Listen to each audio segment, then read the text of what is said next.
Okay, untuk hari ni kita akan masuk pelajaran 2 iaitu akidah menurut Islam.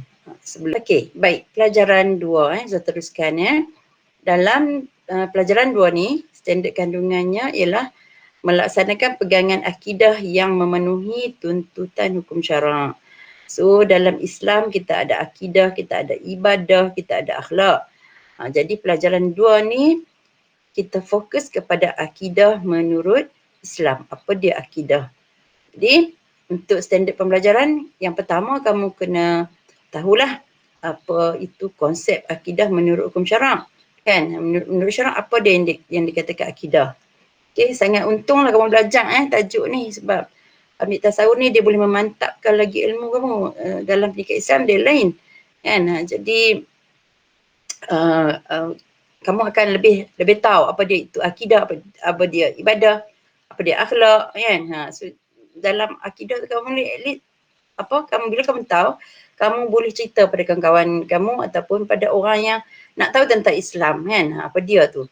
Jadi untung siapa yang ambil tasawuf ni. Kemudian standard pembelajaran kedua ialah menjelaskan amalan yang berkaitan dengan akidah. Apa amalan yang berkaitan dengan akidah? Nanti saya akan jelaskan. Kemudian menilai kepentingan. Apa pentingnya kita melaksanakan amalan akidah? Ya. Yang bertepatan dengan syarak. Kalau tak bertepatan dengan syarak, dia jadi sesat lah. So apa kepentingan kita buat amalan-amalan nanti yang bertepatan dengan syarak. Dan kita cadangkan, boleh dicadangkan amalan yang dapat membuktikan pegangan akidah yang benarlah bagi memenuhi tuntutan hukum syarak. Jadi 4 standard pembelajaran yang akan dihuraikan dan saya harap kamu boleh faham. Okey, baik. 1.2.1 iaitu konsep akidah. Dalam agama Islam ataupun dalam Islam, konsep akidah terbagi pada 3, iaitu tentang ketuhanan ataupun kita panggil ilahiyah ataupun ilahiyat. Yang kedua, konsep mengenai kerasulan atau kenabian, kita panggil nubuwah. Dan yang ketiga, konsep tentang perkara-perkara ghaib, iaitu ghaibiyah. 3 benda ni termasuk dalam konsep akidah yang akan kita bincangkan nanti. Okey, so apakah konsep akidah? Okey, akidah ialah keyakinan. Keyakinan apa? Bila sebut akidah ni, dia berkaitan dengan keyakinan. Keyakinan apa? Keyakinan yang teguh. Mesti teguhlah keyakinan tu. Kalau tak teguh, dia boleh jadi sesat. Okey? Keyakinan yang teguh terhadap kewujudan Allah. Rupanya akidah ni, dia ada kaitan dengan keyakinan kita terhadap kewujudan Allah. Kan? Bila kita yakin Allah tu wujud, maknanya akidah kita benar. Okey? Baik, bukan setakat yakin terhadap kewujudan Allah saja, tapi kita kena yakin juga dengan sifat-sifat kesempurnaannya. Sifat-sifat Allah ni ada di mana? Berdasarkan dalil naqli dan akli. Naqli ni dalam Quran dan hadis. Akli ni berdasarkan logik akal kita. So akli ni akal, naqli ni Quran dan hadis. Jadi keseluruhannya konsep akidah ni ialah keyakinan kita yang teguh terhadap kewujudan Allah dan sifat-sifat dia berdasarkan dalil. Buktilah, dalil ni bukti. Bukti apa? Daripada Quran dan hadis dan juga logik akal. Maknanya Islam ni dia seimbang antara logik dan juga wahyu. Dalil naqli ni wahyu lah kalau Quran. Kalau hadis ni daripada Nabi. Okey, itu adalah konsep akidah menurut Islam. Okey, ni akidah menurut Islam kan. Okey, baik. So konsep ni dipecah kepada 3, iaitu bab ilahiyah ataupun ketuhanan. Dalam bab ketuhanan ni kita akan belajar tentang nama-nama Allah. Okey, nama-nama Allah tu dalam Asmaul Husna kan. Kemudian kita kena tahu apa dia nama-nama Allah tu. Kemudian zat Allah, yang dikatakan zat Allah tu apa dia? Kemudian sifat Allah. Sifat Allah. Kemudian perbuatan Allah. Okey, sifat Allah tu macam mana? Okey, perbuatan Allah yang dikatakan perbuatan ataupun af'al, bahasa Arabnya ialah af'al. Okey, itu yang akan kita huraikan dalam konsep yang pertama, iaitu ilahiyat ataupun bab ketuhanan, konsep ketuhanan dalam Islam macam mana. Inilah dia yang akan kita bincangkan. Kemudian konsep yang kedua dalam bab akidah ni ialah tentang kenabian dan kerasulan, ataupun bahasa Arab kita panggil nubuwah. Dalam konsep ni kita akan belajar tentang sifat-sifat wajib para rasul, kemudian sifat-sifat mustahil mereka, kemudian kitab-kitab yang diturunkan kepada mereka, dan juga tujuan perutusan Nabi dan Rasul. Nubuwah, Nabi dan Rasul. So kita akan hurai perkara-perkara ini dalam konsep kenabian, konsep kedua akidah, iaitu nubuwah ataupun kenabian dan kerasulan. Konsep ketiga akidah ialah tentang perkara ghaib ataupun bahasa Arabnya ghaibiyah. So dalam perkara ghaib ni apa kita nak bincang? Kita nak tahu perkara ghaib ni ialah perkara yang tak dapat dilihat. Tak dapat dilihat. Maknanya mata kasar kita tak dapat lihat, dan benda tu perkara yang tak dapat lihat dan tersembunyi. Kan? Tersembunyi di balik mungkin mana? Ghaib, alam satu lagi kan? Ataupun yang kita tak nampak. Benda tu ada tapi tak nampak. Tu kata tersembunyi. Serta tak nampak pada pandangan mata kasar lah. Pakai teropong pun belum tentu nampak. Sebab teropong tu satu alat kan. Okay. Baik, jadi bila tak nampak, dia dikatakan ghaib lah. Dan hanya diketahui oleh manusia. Kita boleh tahu perkara ghaib ni melalui wahyu. Maknanya kalau Quran dan hadis tak bagi tahu, kita tak akan tahu. Jadi perkara-perkara ghaib ni banyak disebut dalam Quran dan juga as-sunnah. As-sunnah ni hadis lah. Ya, hadis dan sunnah sama. Okey. Bab perkara ghaib ni kita wajib percaya. Dan juga yakin. Kita percaya. Bila sebab apa kita kena percaya dan yakin? Sebabnya dia dah sebut dalam Quran. Kan? Kita kan orang beriman. Jadi kita beriman dengan kitab, kita kena percaya apa saja dalam Quran. So cerita-cerita ni, perkara ghaib ni ada diceritakan dalam Quran. So kita wajib percaya dan yakin. Ya. Kenapa? Dia ada dalam Quran dan dia juga dikhabarkan oleh para Nabi dan Rasul. Jadi Nabi dan Rasul tak akan bohong. Jadi itulah 3 konsep yang akan kita huraikan sekejap lagi. Iaitu konsep ketuhanan, konsep kenabian dan kerasulan, dan konsep perkara-perkara ghaib. Okey. Baik, sebelum tu di sini dinyatakan siapakah Nabi dan juga Rasul. Ya, ada beza sikit saja. Okay. Kedua-duanya, Nabi dan Rasul, kedua-duanya lelaki. Dua-dua lelaki pilihan Allah. Okay, Nabi pun lelaki pilihan Allah, Rasul pun lelaki pilihan Allah. Bezanya, okay, Nabi, kedua-dua ni diberikan wahyu. Dua-dua diberi wahyu. Nabi diberi wahyu, Rasul juga diberikan wahyu. Cuma bezanya, Nabi ni wahyu tadi dia untuk diri dia sendiri. Tidak diperintahkan untuk orang lain, untuk disampaikan pada orang lain. Tak, dia untuk diri dia sendiri. Tetapi Rasul diperintahkan menyampaikan wahyu kepada orang lain. So beza dia yang itulah. Berat sikit kepada Rasul. Nabi ni dia terima wahyu, dia untuk diri dia. Kan? Rasul ni dia terima wahyu, dia nak kena sebar pula dekat orang lain. Memang berat lah. Macam kita nak dakwah dekat kawan-kawan pun rasa berat kan. Jadi Rasul ni memang berat dia punya peranan dia. Okey. Baik, itu adalah sedikit penerangan lah yang dikatakan konsep akidah tadi. Okey, kita pergi pada konsep yang pertama, iaitu konsep ketuhanan. Dengar betul-betul tau. Sebab dalam subjek pendidikan Islam tak ada. Okey, konsep ketuhanan. Kan boleh cerita kat kawan kamu dekat apa yang budak tak ambil tak ambil tasawur kan. Boleh cerita juga kat budak-budak yang bukan Islam. Konsep ketuhanan dalam Islam macam ni, cerita kat depa kan. Kita tengok konsep ketuhanan yang pertama, uluhiyat yang pertama, iaitu Allah memiliki nama-nama yang indah. Dalam bahasa Arab disebut sebagai Asmaul Husna. Okey, nama-nama Allah yang paling agung. Dan nama-nama Allah ni adalah Asmaul Husna ni, okey, boleh dijadikan sebagai wirid, boleh dijadikan sebagai zikir kerana dia mempunyai banyak manfaat. Contoh saya ambil Nama Allah Al-Bari. Al-Bari ya. Sifat Allah ataupun nama Allah Al-Bari. Kalau kita baca pagi dan petang 40 kali. Kan? 40 kali pagi, 40 kali petang. Allah akan permudahkan semua urusan kita.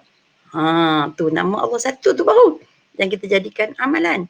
Jadikan sebagai zikir lah, zikir. Allahumma ya bari, Allahumma ya bari, Allahumma ya bari, Allahumma ya bari sebanyak 40 kali. Bukan lama pun kan. Sat saja jadikan sebagai amalan, maka dia akan permudahkan, ditambahkan nikmat kat kita. Mana kurang rezeki, dia bagi rezeki. Yang mana hati tu rasa tak tenang, dia bagi ketenangan. Apa saja ya, nikmat Allah akan tambah kat kita. Itu satu menunjukkan bahawa nama Allah Asmaul Husna tu ada hikmah dia apabila kita jadikan sebagai amalan. Okey. Yang kedua, setiap mukallaf. Mukallaf ni ialah orang Islam yang telah pun akil baligh. Maksud mukallaf ni orang Islam kita lah yang telah pun akil baligh, yang dah baligh, sempurna akal. Maksudnya hukum ke atas dia tu dah berjalan. Tu maksud mukallaf. So setiap mukallaf ni perlulah yakin bahawa Allah itu wujud. Ya, memang kita yakin pun Allah itu wujud kan. Memang kita tak nafikan Allah wujud. Tetapi hakikat zat Allah tak dapat kita ketahui. Apa dia zat Allah ni? Ni bukan zat besi, zat apa tu. Okey, zat Allah ni di sini ialah kita sebut sebagai macam fizikal lah. Macam kita katakan jodoh pertemuan di tangan Tuhan. Tangan tu, tangan. So tangan Allah tu yang dikata sebagai jodoh pertemuan di tangan Tuhan tu, tangan Allah tu, tak boleh kita samakan dengan tangan manusia atau tangan siapa-siapa pun kan. Ataupun dia tunjuk tangan dekat langit, ada awan tu berbentuk tangan. Jadi kita itulah tangan Allah, tak boleh. Tu maksudnya dia tangan Allah, zat Allah tu tidak dapat diketahui oleh manusia. Dia kita kata lagi, Allah melihat apa yang kamu lakukan. So melihat itu, mata itu, yang kata melihat tu kita memang bayang mata lah kan. Maknanya tak sama, tak boleh kita ketahui macam mana Allah melihat. Kita jangan bayangkan mata pula. Tak boleh. Tu maksudnya zat Allah tu tangan ke mata ke apa ke tak akan kita dapat ketahui. Kita tak boleh ketahui. Memang Allah tak bagi kita tahu. Memang Allah hadkan pengetahuan kita tu, Allah hadkan takat-takat tu saja. Memang nak capai tak boleh. Sebab memang Allah yang cipta kita. Dia cipta takat tu saja. So tak boleh lah. Nak cuba untuk faham, untuk dapat tahu, tak akan capai. Tak akan capai sebab Allah dah memang had takat tu je. Kan? Macam kita rentas negeri lah, tak boleh. Takat sempadan je. Lepas tu kena patah balik. Pasal nak pergi tak boleh pergi. Sebab telah dihadkan takat tu. Macam tu lah. Okay. Baik. Yang ketiga, sifat Allah banyak dan tidak terbatas jumlahnya. Banyak. Kita tak terkira. Memang tak boleh nak kira. Tetapi antara yang wajib kita tahu ialah takat 20. Tu pun tak hafal-hafal. Kan? 20 sifat wajib Allah yang wajib kita tahu. Sebabnya dia bukan takat 20 je. Banyak sifat Allah yang lain. Tak terbatas kan. Tapi yang wajib kita tahu ialah 20. Kan? Yang Allah wujud, qidam, baqa, mukhalafatuhu lil hawadith, qiyamuhu binafsih, wahdaniyat, qudrat, iradat kan. Dalam lagu nasyid Raihan ke apa. Okay. Apa ni ada sifat 20 tu. Kemudian 20 sifat mustahil. 20 sifat mustahil adalah lawan kepada sifat wajib tadi. Kalau Allah tu wajib, sifat Allah yang pertama ialah wujud. Mustahil Allah tu tak wujud. Macam itulah. Kan? Dia maksudnya lawan kepada sifat wajib. Dan satu sifat harus.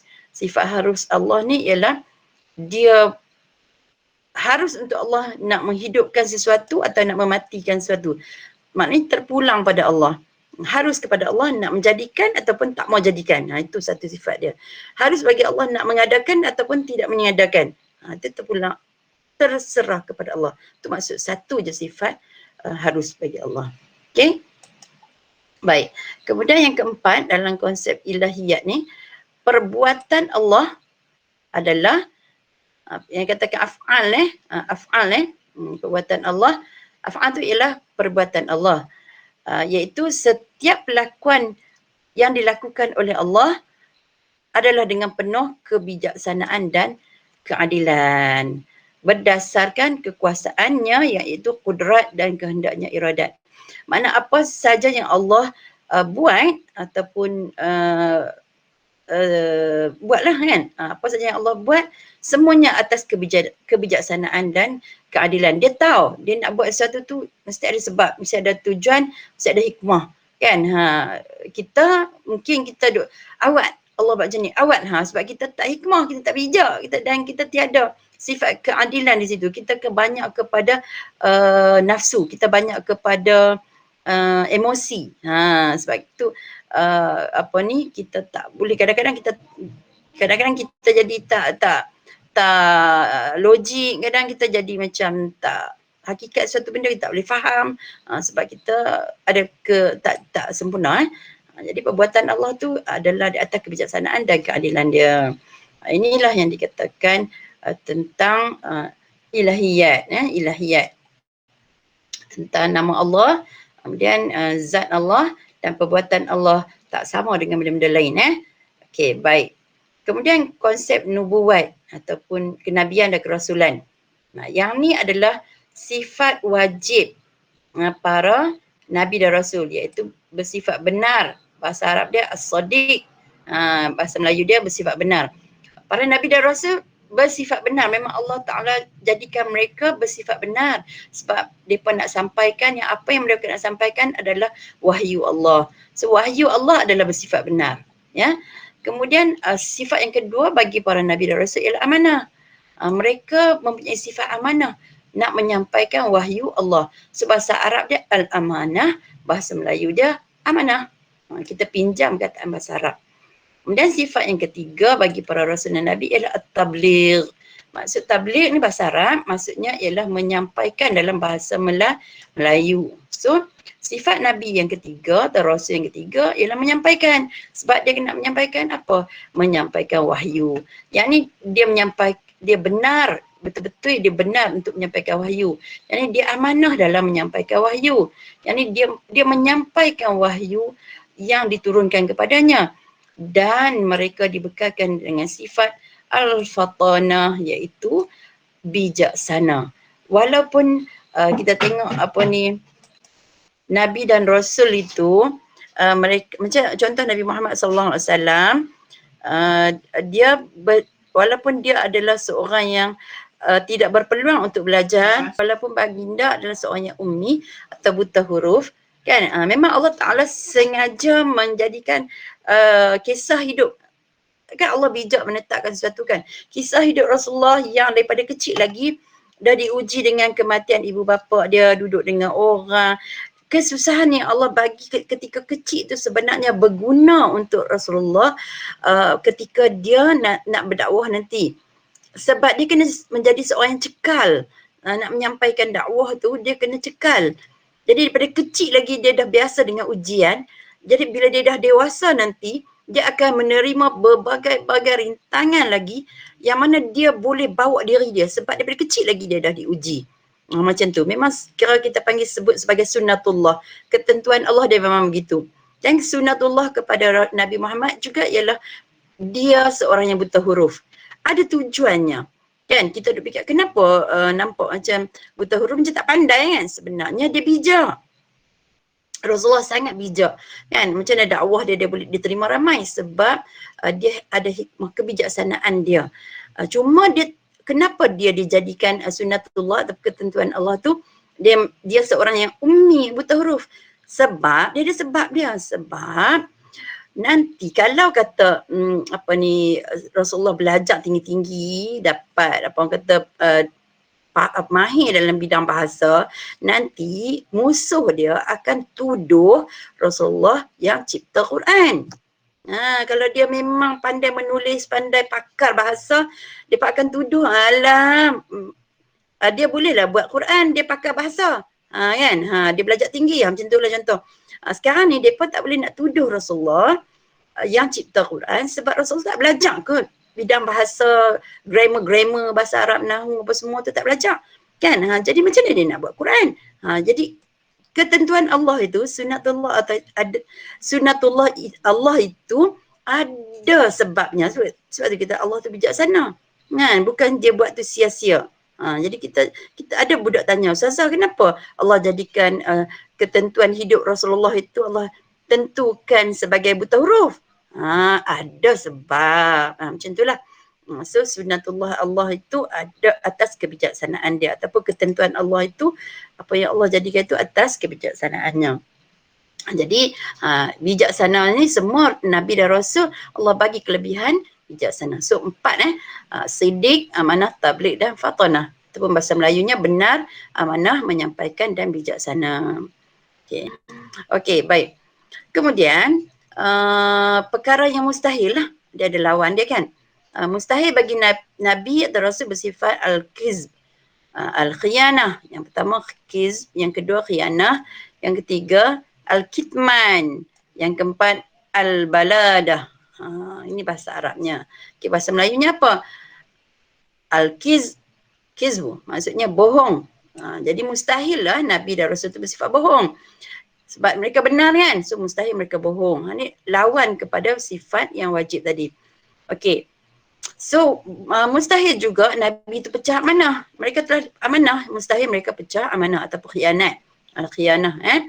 Okey, Nabi dan Rasul wajib bersifat menyampaikan ataupun tabligh. Mustahil mereka menyembunyikan ataupun al-kitman. Kan?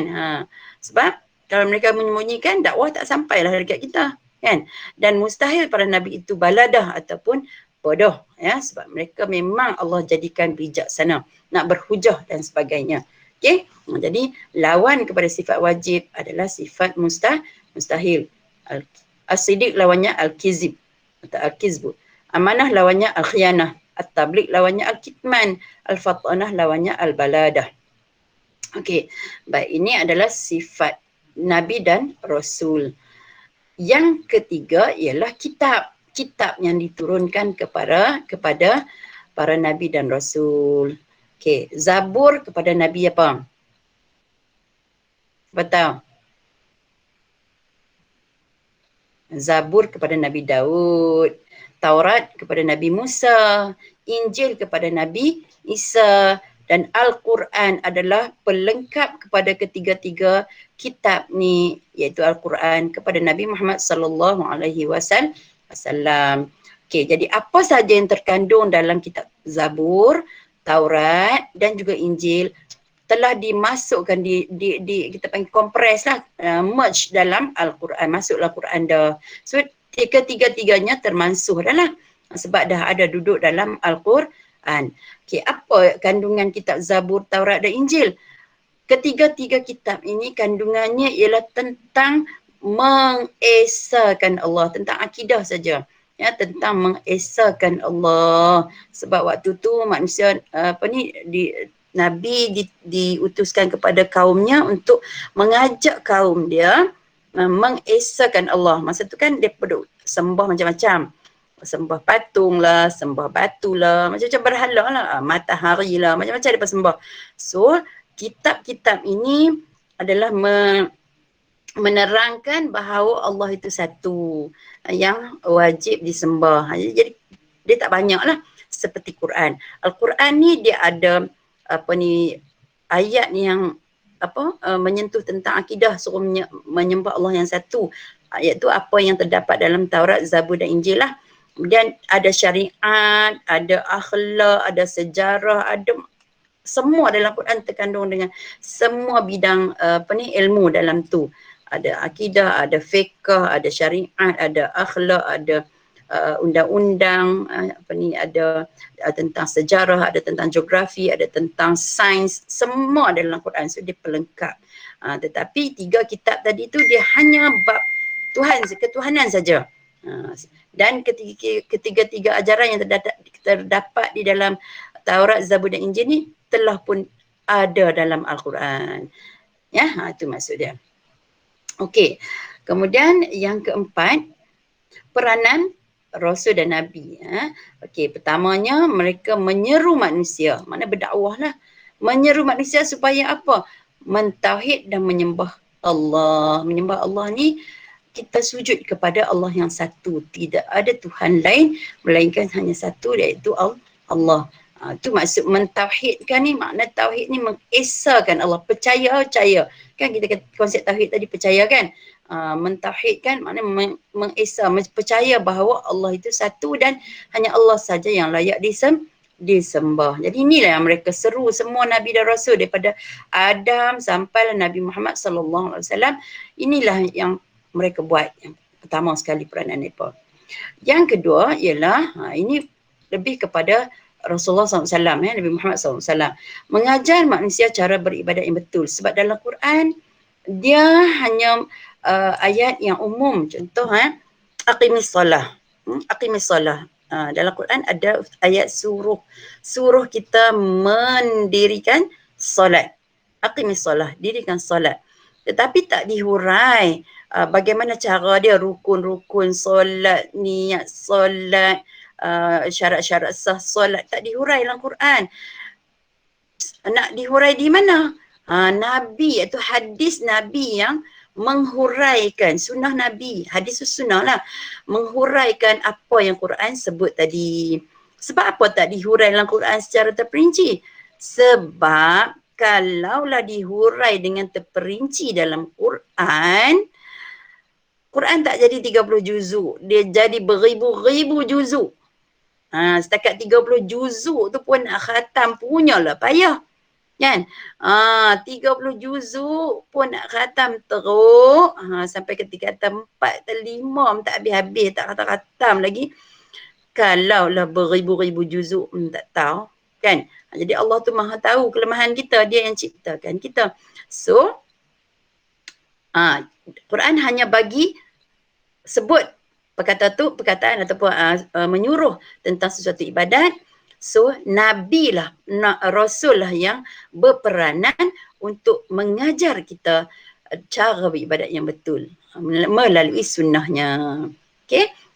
Jadi sebab tu kita kena wajib percaya pada Quran, wajib percaya pada hadis. Sebab hadis akan menerangkan apa yang umum di dalam Al-Quran. Dan yang ketiga ialah menunjukkan cara hidup yang benar dan lengkap. Macam mana cara kita bersilaturahim kan. Nabi tunjuk kan cara dia yang betul. Tak boleh berdengki-mendengki. Tu Nabi tunjuk cara hidup yang benar kan. Tak boleh balas dendam. Itu banyak yang Nabi berperanan. Nabi dan Rasul menunjukkan cara hidup yang benar, iaitu akhlak yang mulia. Okey. Baik. Di tepi buku teks kamu ni ada QR code so kamu boleh scan dan boleh tengok di situ. Memang aktif semua ni QR code ni dalil-dalil nama Allah ni memang kamu scan. Sekarang pun kamu boleh scan, kamu nampak. Okey, sifat Allah pun kamu boleh scan nampak 25 rasul pun siapakah mereka? Yang ni yang wajib kita beriman, yang wajib kita percaya. Rasul ramai 313, Nabi lagilah beribu kan. Tetapi wajib kita hafal, wajib kita ingat ialah 25 Rasul. So boleh scan QR code ni. Baik. Perkara ghaib ataupun ghaibiyat. Jadi apakah yang dikatakan perkara ghaib tu? Di sini ada boleh scan dalil perkara ghaibiyah. Okey. Baik. Yang dikatakan perkara ghaib tu yang tadi kita dah tengok pengertian dia ialah perkara yang tak dapat dilihat dengan mata kasar ataupun panca indera ataupun dilihat secara sama ada dengan alat pun tak boleh lihat. Tu kalau mata. Kalau kita tak boleh rasa, tangan kita tak boleh rasa benda tu. Tak boleh sentuh lah, maksud tak boleh sentuh. Tak boleh sentuh benda tu. Memang tak boleh. Tangan kita ni kan Allah ciptakan jari kita tu ada urat-urat tu kan. Urat-urat tu dia ada sensitif lah, sensitivity dia kat situ. Kita boleh rasa permukaan tu licin ke, kasar ke kan. Kita tepuk ni kita rasa sakit kan. Semua rasa tu di alam musyahadah saja, alam nyata saja. Tapi alam ghaib kita tak boleh rasa. Kita nak tampak, ni tampak angin, tampak angin. Kita rasa macam itulah, sejuk je lah. Tapi apa sifat angin tak ada. Apa sifat malaikat tu tak boleh rasa. Nak sentuh nak sentuh pahala tak tahu, tak ada rasa kan. Macam itulah. So dia tak boleh rasa, tak boleh lihat, tak boleh rasa. Okey. Baik, apakah contohnya? Ni malaikat ghaib kan, ghaib.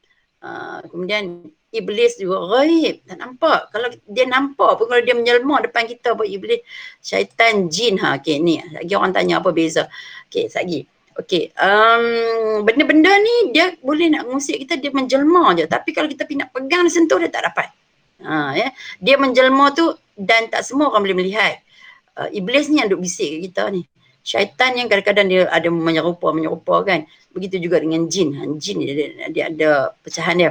Okey, benda-benda ni kalau Allah buka sixth sense kita, barulah kita boleh nampak. Baru kita boleh nampak.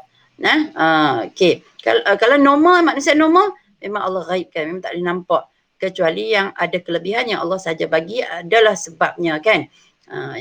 Jadi di situ ini yang dikatakan perkara ghaib yang kita takut, tiga ni lah. Saya takut pasal dia jahat kan, malaikat baik.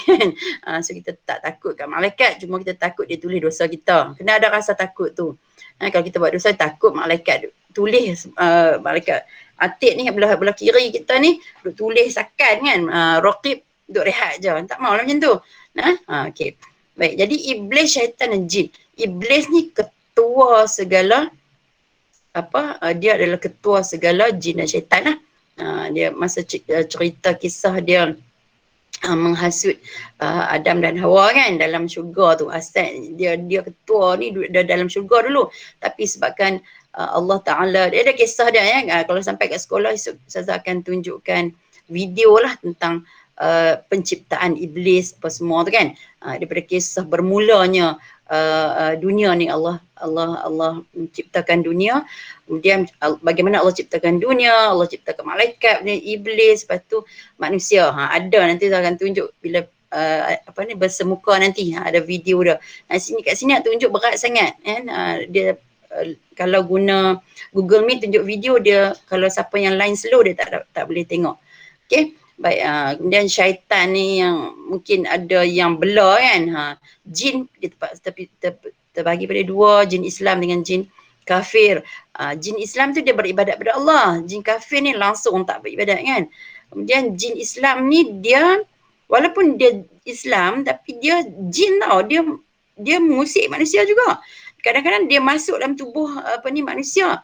Sebab tu bila jin Islam masuk dalam tubuh manusia, dia jadi macam kena rasuk tu. Bila kita mengaji, dia tak mau lari. Sebab dia jin Islam, dia mengaji. Cuma sifat dia jin. Jin ni memang dia jahat pada, walaupun dia Islam, tapi kita kira macam manusia. Orang Islam juga tapi dia jahat. Macam tu lah. Sama juga dengan jin. Kan?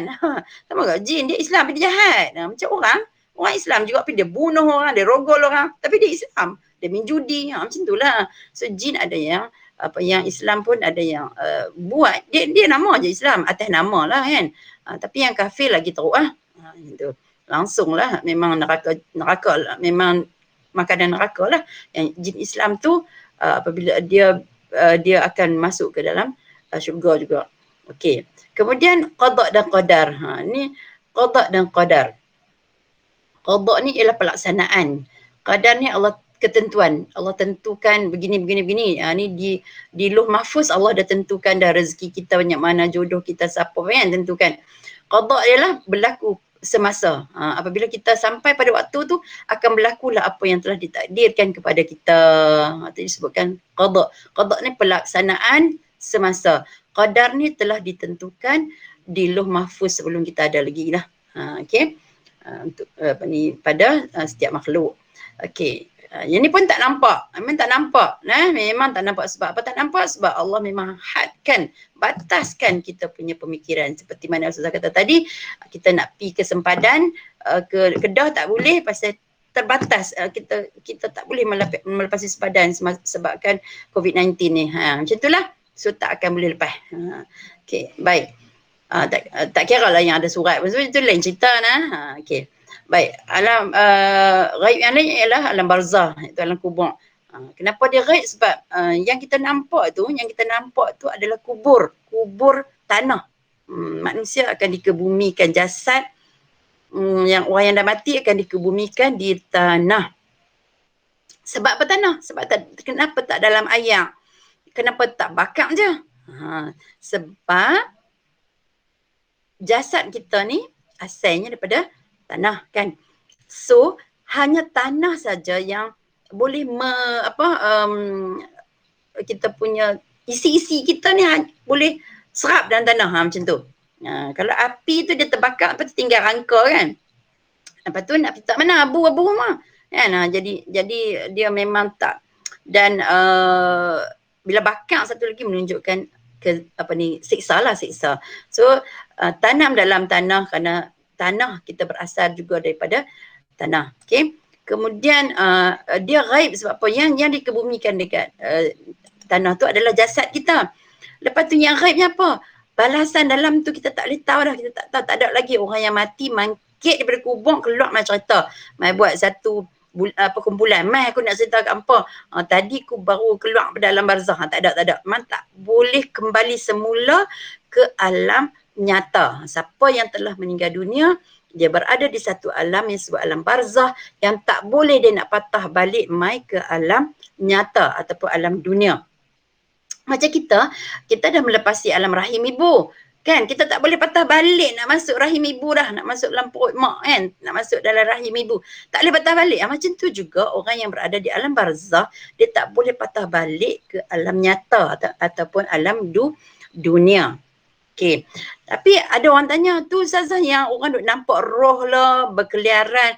Sebenarnya ni Ustaz nak bagi apa, 9 orang ni, sebenarnya yang berkeliaran, yang menyerupai seseorang itu, dia bukan roh. Dia adalah jin ataupun syaitan yang menyerupai si mati untuk menyesatkan kita, untuk mengelirukan fikiran kita dan menyesatkan akidah kita supaya buat macam ni. Sebab apa? Yang orang mati tak boleh nak balik dah, Mai. Kalau tidak, senanglah dia memang bisik kat kita. Hanya buat macam ni, lagi kena seksa macam aku dah kena dah. Kan? Dah, no. So yang balik, yang orang duk nampak macam orang ni, Tok Wan dia duk atas tangga, benda-benda tu bukan dia roh. Bukan roh. Dia tak boleh dengan mata kita tak nampak, takkan nampak. Dia ada kategori perkara gaib. Kan? Tak boleh dah. Okey, kecuali, dengar kecuali waktu kita tidur, itu kata mati kecil. Waktu tidur ni adalah mati kecil. Waktu kita tidur, roh kita keluar. Mati kecil roh keluar tu mati kecil. Kemudian masa roh kita keluar tu, roh kita bertemu dengan roh si mati dengan izin Allah. Jika Allah izinkan, barulah benda tu berlaku. Kalau Allah tak izin, tak berlaku pun. So, kadang-kadang kita bermimpi lah berjumpa dengan si mati. Setengah orang bermimpi jumpa Rasulullah. Kan? Jadi roh dia bertemu dengan roh Rasulullah. Jadi benarlah itu. Kan? Yang tu boleh. Sebab roh gaib bertemu roh. Okay? Tapi kalau awak nampak roh orang dengan mata awak ni, awak nampak roh orang tu. Tu bukan dia roh. Sebab mata kita ni alam syahadah, alam nyata. Dengan perkara gaib tak boleh. Okey, itu satu. Kalau nampak pun ia adalah jelmaan iblis ataupun jin ataupun syaitan. Ya, macam kamu sebut sebagai orang bunian tu. Bunian macam mana? Setengah orang nampak, orang tak nampak. Bunian tu kita yang bagi nama, sebenarnya dia adalah jin. Orang yang nampak jin tadi, orang yang nampak bunian tadi, hijab untuk dia Allah bukakan. Maksudnya terbuka hijab kepada dia untuk nampak. Tak semua orang nampak. Dia nampak tu adalah ujian kat atas dia lah. Allah nak uji dia macam mana penerimaan ikut ke jin tu? Ikut ke? Kalau tak ikut, kuat terlepas. So dia akan ujian bagi dia adalah untuk meningkatkan amal ibadat dia. Kalau dia nampak pun dia boleh tepih dia macam tu. Itu makna orang yang kuat. Yang tak nampak tu dia jadi ikut. Itu makna ujian kat atas dia lah. Kita yang tak nampak ni bersyukurlah Allah tak uji macam tu. Kan? Jadi itu yang dikatakan alam ghaib, yang orang yang dalam alam barzah dia tak boleh balik mai ke alam nyata ataupun yang musyahadah. Okay, faham yang orang kata roh masuk dalam badan, bukan roh, semuanya jin. Dia yang mengaku. Kita mana tahu dia mengaku aku adalah roh wali. Dia mengaku dia roh, kita pun percaya yang tu roh, bukan. Roh hanyalah untuk satu jasad. Satu jasad, satu roh, dia tak boleh banyak-banyak. Ya. Okey. Yang masuk kat kita yang meresap-meresap tu jin meresap kat kita. Roh kita ada. Okey, baik. Dia hari kiamat dikhabarkan dalam Quran, hari kiamat pasti berlaku begini dan begini dan begini, kan? Hari kiamat hari kehancuran alam, kan? Lepas hari kiamat ada padang mahsyar, iaitu hari kebangkitan semula. Ini pun tak ada lagi, kita tak merasa, kita tak tahu lagi ni benda akan berlaku. Dan bila, malaikat pun tak tahu, hanya rahsia Allah. Malaikat Israfil akan diperintahkan pada tiba masanya nanti. Begitu juga pada mahsyar, kita terbayanglah sebab apa macam mana kata mahsyar ni kan. Jadi Allah bagi gambaran pada mahsyar ni seperti padang Arafah yang kering kontang, yang lapang. Tapi kita boleh bayang macam tu je lah, takat mana ilmu kita, takat mana pemerhatian kita. Tapi hakikat sebenar kita tak boleh. Begitu juga begitu juga dengan hisab, iaitu panggil hisab ni ialah perkiraan amalan kita, baik buruk banyak mana kan. Bila dia akan timbang nanti, titian sirat yang kita akan lalu nak masuk ke syurga atau neraka. Okey, titian yang akan kita lalu, siapa yang berjaya lalu titian tu dia akan masuk syurga, siapa yang gagal dia akan terjunah masuk dalam neraka. Inilah perkara-perkara ghaibiyat yang wajib kita percaya, dan kita tak boleh nafikan lah kewujudan semua ni. Kalau kita nafikan kewujudan jin, mana kita dalam Quran ada surah jin. Macam mana kita nak nafikan ada jin? Orang tak percaya pula ada hantu, ada jin kan. Kita kena percaya ada, sebab dalam Quran sebut kan. Macam tu. Okey. Baik, kita tengok dalil dalil naqli Allah SWT berfirman, A'udzubillahi minasyaitonirrajim, dalam surah An-Nahl ayat 36. Walaqad ba'athna fi kulli ummatir rasula an i'budullaha wajtanibut taghut. Artinya apa? Dan sesungguhnya kami telah mengutuskan dalam kalangan setiap umat seorang rasul. Okey, dalam satu umat tu ada seorang rasul. Yang mana rasul ni dengan diperintahkan oleh Allah untuk menyeru mereka. Menyeru mereka siapa? Umat ni lah tadi.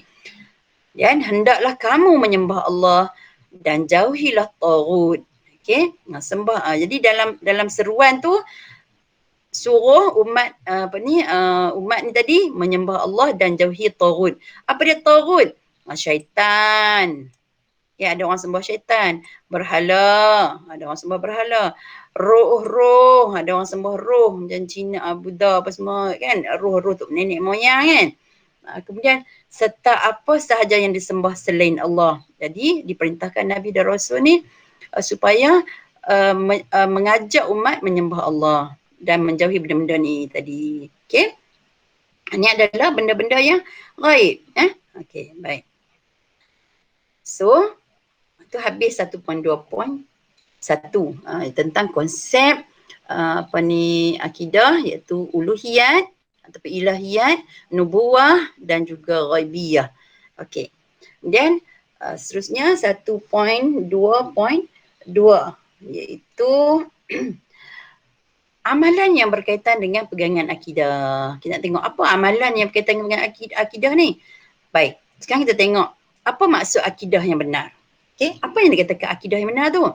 Pertama, akidah yang berasaskan tauhid. Tauhid ni tadi keyakinan terhadap kewujudan Allah. Keyakinan pada Allah lah. Okay? Kalau dia berkaitan dengan kewujudan Allah, kepada Nabi dan juga perkara ghaib yang tadi, maka itu adalah akidah yang benar. Tapi kalau dia punya pegangan dia kepada Tok Guru, contoh kena buat satu sembahan dekat Tok Guru tu, maknanya dia bukan berasaskan akidah yang benar, maka dia sesat lah. So ini pegangan yang benar ialah berasaskan tauhid. iaitu mengesahkan Allah, kewujudan Allah. Yang kedua, bertepatan dengan Quran dan Sunnah. Makna apa saja yang amalan tu dia duduk dalam, terdapat dalam Quran dan Sunnah. Kemudian berpegang dengan dalil naqli dan akli. Makna ada dalil, ada bukti daripada Quran dan hadis, dan ada dari segi akli ataupun logik akal juga ada bukti. Kemudian berdasarkan ilmu, iman dan amal. Makna akidah kita ni mesti berdasarkan ilmu. Makna kita belajar. Lepas tu kita ada keimanan, kita beriman, makna kita yakin dengan ilmu tu dan kita beramal dengan ilmu tu. Dia adalah 3 benda yang serangkai. Ilmu, kita dah belajar, lepas tu kita beriman dengan ilmu tu dan kita beramal dengan ilmu tu. Itu dah yang dikatakan pegangan akidah yang benar. Okey, baik. So amalannya apa? Amalannya yang pertama, kita berdoa kepada Allah. Berdoa kepada Allah, bukan berdoa kepada benda-benda lain. Okey, bagi orang Islam doa adalah senjata. Senjata orang mukmin dan muslim. Senjata orang beriman. Okey, dan kalau kita berdoa bersungguh-sungguh, kita hendaklah yakin bahawa Allah yang akan memperkenankan doa kita. Yakinlah Allah akan perkenankan doa kita kerana orang yang bertakwa itu orang yang Allah sayang. InsyaAllah Allah akan perkenankan doa orang yang bertakwa. Okey? Kalau nak berdoa kat pokok tu tak ada kuasa pun nak makbulkan doa kita, kan? Okey, yang kedua, berzikir mengingati Allah. Berzikir ni dengan nama Allah tau, bukan berselawat. Berselawat tu kepada Rasulullah, kan? Allahumma salli ala sayyidina Muhammad wa ala ali sayyidina Muhammad. Tetapi berzikir ni kepada Allah, beza. Berselawat kepada Rasulullah, berzikir kepada Allah. Okey, berzikir seperti subhanallah, alhamdulillah, Allahu akbar, kan? La haula wala quwwata illa billah. Kemudian apa? La ilaha illallah. Itu semua kalimah-kalimah zikir yang ada dalam Quran, kan? Allah boleh. Tapi selain pada yang tu, tu bukan, takut sesat. Jangan hu. Yang tu bukan dia berzikir. Tu orang sesat, selalu buat ajaran sesat. Okey. Amalan berzikir ni dapat menenangkan jiwa. Siapa yang sakit jiwa dia ataupun jiwa dia resah, dia memang digalakkan berzikir, kerana dengan cara berzikir dia akan datang ketenangan. Kemudian amalan berzikir ni amat disukai Allah. Allah sangat suka pada orang yang berzikir. Okey. Kita kalau cikgu suka pun kita dah seronok. Apatah lagi kalau Allah suka, kan? Okay, yang pertama berdoa, yang kedua berzikir. So amalan apa lagi yang berkaitan dengan akidah, yang keyakinan, ialah bertawakal. Bertawakal ni maksud dia apa? Berserah kepada Allah. Kita serah pada Allah ketentuannya. Setelah kita berusaha. Setelah berusaha baru boleh berserah dan juga terus berdoa. Usaha, berdoa dan bertawakal. Usaha dulu, belajar bersungguh-sungguh. Lepas tu berdoa, ya Allah kurniakanlah aku kejayaan yang cemerlang, kan? Kemudian serah pada Allah. Ya Allah, aku berserah padamu segalanya, sama ada berjaya ataupun tidak. Jadi barulah kita ni akidah kita lagi kuat, dengan keyakinan kepada Allah makin kuat. Kemudian yakinilah ketentuan baik itu daripada Allah. Maknanya yang baik itu datang daripada Allah, kerana Allah itu bersifat baik. Yang tak baik itu sebenarnya mungkin kesilapan diri kita. Contoh, kalau kita dapat sesuatu penyakit, mungkin sebab kita Allah nak uji sebab kita dosa banyak, jadi Allah bagi penyakit untuk hapus dosa kita. Sakit ni dapat menghapus dosa kecil dengan syarat kita tak menyalahkan takdir. Sakit sesemua sikit-sikit, kan? Jangan awak Allah bagi aku sakit, awak aku yang kena penyakit, awak. Sebenarnya Allah nak gugurkan dosa kecil dia. Dia duk awak. Kan? Jadi kan kita kata tadi Allah nak jadikan apa saja tu atas kebijaksanaan dan keadilan dia. Maknanya Allah uji seseorang itu berdasar kemampuan orang tu. Tujuan dia, hikmah dia, kalau dia berjaya dalam ujian tu, dia darjatnya akan diangkat oleh Allah. Tapi kalau dia gagal dalam ujian tu, Allah tahu dah dia ni berjaya ke, gagal ke, kan? Tetapi untuk penilaian di akhirat nanti, ketika di pada mahsyar nanti, penentuan syurga dan neraka, Allah akan tayang balik lah. Aku dah bagi akal kat hang, aku dah bagi sediakan akal, aku dah sediakan wahyu, aku dah bagi keupayaan dah kat hang, kan? Apa ni, keupayaan untuk berbuat sesuatu. Allah bagi kat kita. Dan apa lagi hang buat, hang pergi buat sebaliknya. Pasal apa? Kan? Contoh hisap dadah ke apa ke. Aku dah bagi akal kat hang, aku dah bagi wahyu, haram, hisap dadah apa semua tu. Pasal apa hang pergi buat? Kan? So hang terimalah. Okay. Dan Allah tahu kita akan buat benda tu sebab berdasarkan ilmu dia. Ilmu Allah sangat luas. Okay. So kita bertawakal, serah pada Allah. Kemudian yang keempat ialah bertaubat. Bertaubat ni ada kaitan dengan akidah sebab kita dengan Allah saja. Okay. Kita bertaubat ni ialah memperbanyakkan istighfar. Astaghfirullahalazim, astaghfirullahalazim, astaghfirullahalazim, astaghfirullahalazim. Itu kalau kita melakukan dosa kecil, bila kita beristighfar, gugurlah dosa kecil kita. Lagi banyak kita istighfar, lagi banyak dosa kecil kita yang gugur. Tapi kalau kita terbuat dah dosa besar, lepas itu kita nak taubat, kan? Dia tak cukup dengan istighfar saja. Dia kena taubat nasuha. Taubat nasuha. Apa dia taubat nasuha? Dia tak payah kena beli kat kedai, tak payah beli kat kedai ni, taubat nasuha ni. 4 perkara. Pertama, macam dalam ni menyesal. Menyesal kenapalah aku buat benda tu. Itu yang pertama. Okay, menyesal. Kenapa aku buat benda tu. Sampai kita, ya awaklah aku buat, awaklah aku bodoh sangat buat benda ni. Ya Allah, itu menyesal. Yang kedua, okay, berhenti terus. Berhenti terus daripada buat benda tu. Maknanya tak buat dah sampai mati pun tak buat dah. Kalau dia buat balik maknanya dia tak taubat lah tu. Tak diterima taubatnya sebagai taubat. Okay. Yang pertama menyesal. Yang kedua berhenti. Yang ketiga berazam. Tidak mengulangi lagi kesilapan tersebut. 3 lah. Okay. Berazam. Tak akan buat. Walaupun depan mata lah benda tu nak buat. Dia tak mau. Aku tak mau buat. Azam ni. Kan? 3 lah. Dan yang keempat, meminta ampun kepada Allah. Kalau dosa tu kita dengan Allah. Contoh tak solat ke, tak semayang, tak puasa ke. Itu dengan Allah yang kita minta ampun pada Allah. Tapi kalau dosa kita dengan manusia, kita kena minta ampun ke orang tu. Contoh kita mengumpat dia, kita mengata dia, atau kita fitnah dia. Kita kena pergi minta maaf dekat dia. Kena pergi minta ampun kat dia. Selagi dia tak maafkan, selagi itulah kita tergantung dosa kita dengan dia.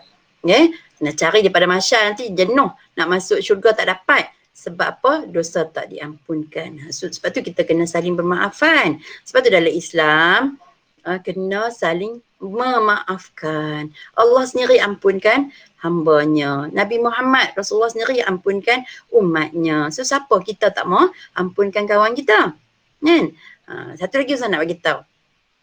Orang ni bergaduh kan, A dengan B ni bergaduh. Okay. Si A tu telah pun memfitnah si B. Okay. B ni marah sungguh lah, marah sungguh. Tiba-tiba si A sudah menyesal, nak taubat. Jadi dia pun pergi jumpa B, dia pun nak minta maaf, aku dah pernah fitnah macam ni, aku minta ampun, aku minta maaf, aku janji tak buat lagi dah. Okay. Kemudian si B ni tak mau maafkan. Okay, tak mau. Tak apa, aku tak kampun tak kampun. Okey, si A ni dia tak boleh berputus asa. Dia kena try sampai 3 kali. Okey. First time, dia minta ampun, kau ni tak mau maafkan. Dia kena second time, dia kena cuba lagi. Okey. Tak berjaya juga. Third time, kena kali ketiga pula kena minta ampun lagi. Okey. Kalaulah dia tak mau juga sampai cukup 3 kali. Okey. Maknanya yang si A ni tadi dosa dia Allah dah ampun. Maksudnya nanti dia ada usaha untuk minta ampun. Tapi apakan daya dia, si B tak mahu ampun dia. Jadi Allah tahu, Allah Maha tahu hati dia, maka Allah ampun. Dan dia layak masuk syurga. Tetapi yang B ni tadi, yang mangsa fitnah ni tadi, dia tak mahu ampun kan. Dia tak mahu ampun, memang bukan salah dia, buat apa dia nak ampun dia kata. Ingat, ketika lagi selangkah B ni nak masuk syurga, Allah tahan. Allah tahan. Kerana tak memaafkan si A tadi.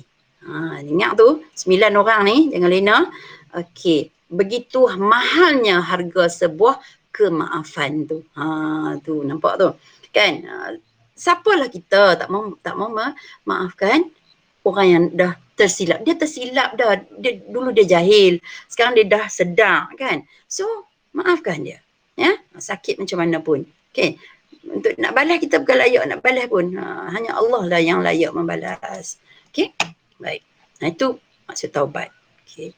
Ni Ustazah terang sangat mendalam ni. Yang kelima ialah mujahadah. Okay. Mujahadah ni ialah berijtihad ataupun berusaha bersungguh-sungguh melawan nafsu. Nafsu kita punya nak benda yang salah lah, benda yang maksiat lah. Ya. Okey, selagi benda bukan maksiat tu tak apa lagi lah kan.